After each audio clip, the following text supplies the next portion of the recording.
في مباراة اليوم. الكرة فيها محاولة ملعوبة أمامية خطيرة لمصلحة المنتخب العراقي إلى منطقة الجزاء، ملعوبة جول جول جول.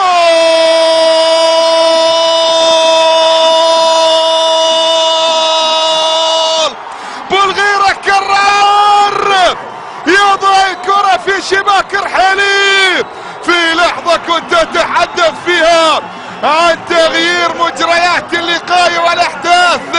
مهند كرار بصوت واحد: احنا لأسسنا الملعب، احنا لأسسنا الملعب. يسجل مهند في اللقطة الماضية ليعلن عن تقدم الأخضر العراقي. شوف الكرة الماضية ملعوبة، يا سلام على راسية تأتي من مروان حسين وصلت إلى كرار.